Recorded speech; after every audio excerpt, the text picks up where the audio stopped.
3 अप्रैल 1908 की एक सुबह स्वीडन के एक छोटे से गांव उकनो में रहने वाली एक महिला के साथ एक बेहद ही चौंका देने वाली घटना घटित होती है। ये कहानी है कैरोलिना ओल्सन की। उस दिन सुबह कैरोलिना अपनी नींद से जागती है और खुद को एक नई दुनिया में पाती है। उन्हें पता चलता है कि उनकी माँ और उनके 2 भाई मर चुके हैं और बाकी परिवार के सदस्य काफी बूढ़े हो चुके हैं। कैरोलिना खुद को शीशे में देखती है और भौचक्की रह जाती है, और ऐसा इसलिए क्योंकि वो एक कमजोर हड्डियों के ढांचे से ज्यादा कुछ नहीं थी। उनकी चमड़ी का रंग भी पीला पड़ चुका था। वो इतनी कमजोर थी कि ठीक से चल बोल भी नहीं पा रही थी, और वहीं अगले कुछ दिनों तक दिन की रोशनी उनकी आंखों में चुभती रही। कैरोलिना के लिए ये मानना काफी मुश्किल था कि इतना सब कुछ उसकी जिंदगी में अचानक एक रात में कैसे हो गया। पर सच्चाई कुछ और ही थी। जो रात कैरोलिना के लिए सिर्फ एक रात थी, वो दरअसल दुनिया के लिए 32 साल थे। जी हाँ, कैरोलिना ओल्सन 32 सालों से सो रही थी। ठीक 32 साल पहले फरवरी 1876 की बात है। कैरोलिना ने अपने दांत की दर्द की शिकायत अपने माँ बाप से की थी। उसके परिवार का मानना था कि किसी ने उस पर जादू टोना किया है, जिसके कारण उसके दांत में दर्द हो रहा है। कैरोलिना के माँ बाप जब ज्यादा कुछ नहीं कर पाए तो उन्होंने उसे बिस्तर पर जाकर आराम करने के लिए कहा, और जब वो सोई तो सीधे 32 साल बाद ही उठी। उन दिनों पश्चिमी देशों में विचक्राफ्ट या काले जादू पर काफी विश्वास किया जाता था। कहा यह भी जाता है कि जब कैरोलिना अपने गांव में बर्फ से जमी हुई नदी को पार करके घर लौट रही थी, तभी वो वहां गिर गई। उनके सर पे चोट लगी और उनका दांत भी टूट गया, जिसके परिणाम स्वरूप उनके दांत में दर्द हुआ। जिस रात कैरोलिना सोने गई वो मात्र 14 साल की थी, और जब वे उठी तो वो 46 साल की हो चुकी थी। इन 32 सालों में उसके माता पिता और अन्य परिवार वाले काफी चिंता से गुजरे थे। जब कुछ दिनों के बाद उनकी बेटी नहीं उठी और वे उसे जगाने में असमर्थ रहे, तो उन्होंने डॉक्टर को दिखाने का निर्णय लिया। कैरोलिना के पिता पेशे से एक मछुआरे थे और आर्थिक तौर पर काफी कमजोर थे। कई डॉक्टरों ने कैरोलिना का दौरा किया, लेकिन वे उसकी स्थिति के बारे में निश्चित रूप से कुछ नहीं बता सके, और उसे जगाने के सभी प्रयास विफल रहे। इलाज के दौरान उनकी उंगलियों में सुइयां भी चुभोई गई, पर उनके शरीर में कोई हलचल नहीं हुई। 1892 में बेहतर इलाज के लिए कैरोलिना को अस्पताल में भर्ती कराया गया। उसे इलेक्ट्रिक शॉक भी दिए गए, पर सभी प्रयास विफल रहे।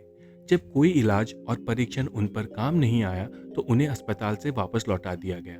समय उनकी बंद आंखों के साथ अंधेरे में बीतता चला गया। सन 1905 में उनकी मां का निधन हो गया, और बाद में उनके 4 भाइयों में से 2 भाइयों ने भी इस दुनिया को अलविदा कह दिया। लेकिन रहस्यमय बात यह है कि कहा जाता है कि इन मौतों के बाद कैरोलिना नींद में बुरी तरह रोने लगी थी। मां के मरने के बाद घर वालों ने एक नौकरानी को कैरोलिना की देखभाल के लिए रखा। हर दिन कैरोलिना को उसके मुंह में चम्मच से डालकर 2 गिलास दूध और चीनी पिलाया जाता था। सौभाग्य से गहरी नींद की उस हालत में भी उसकी निगलने की क्षमता बरकरार थी।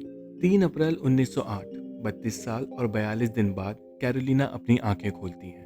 नौकरानी बताती हैं कि वो कैरोलिना की जोर जोर से गिगियाने और जमीन पर चिटपिटाने की आवाज सुन कमरे में आई थी। जब उसके 2 अन्य जीवित भाई उसके पास उससे मिलने पहुंचे तो वो उन्हें पहचान नहीं पा रही थी। कैरोलिना की मेडिकल जांच हुई और उसकी शरीर में किसी भी तरह का कोई नुकसान या बीमारी के लक्षण नहीं थे, बल्कि सोने जाने से पहले की सारी बातें उन्हें अच्छे से याद थी। कैरोलिना ने यह भी बताया कि नींद के दौरान उन्हें बार बार पानी में डूबे हुए नीले चेहरे दिखाई देते थे, और संयोग की बात यह है कि उनके 4 भाइयों में से 2 की मौत पानी में डूबने से हुई थी। इसके बाद कैरोलिना ने काफी खुशहाल जीवन बिताया, और अप्रैल 1950 में उनका निधन हो गया। पर हर रहस्य का एक दूसरा पहलू भी होता है, जिसे अक्सर लोग शक की निगाह से देखते हैं। कई लोगों का मानना था कि कैरोलिना की 32 साल की नींद की बात केवल एक नाटक था। ये शायद उसे उस जादू टोने से बचाने के लिए किया गया था जब उसने दांत में दर्द होने की शिकायत की थी, और ये उसकी मां का कट्टर अंधविश्वास था कि उसकी बेटी को 1876 में जादू टोने से मोहित कर दिया गया था। किसी को इस बात पर भी विश्वास नहीं हुआ कि उसे केवल दूध और चीनी पे जीवित रखा जा सकता है।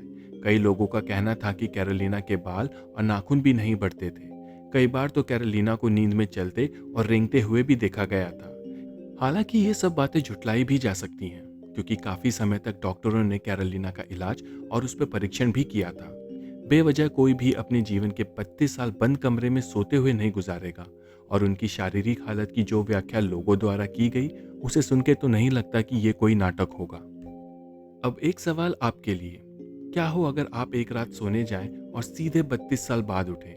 अब आप खुद ही हिसाब लगा लीजिए कि आज से 32 साल बाद आप कितने साल के होंगे और समय के अलावा क्या कुछ खो चुके होंगे। कमेंट बॉक्स में ज़रूर बताएं। अगर आपको ये वीडियो पसंद आई तो इसे लाइक करें, शेयर करें और सब्सक्राइब करना ना भूलें।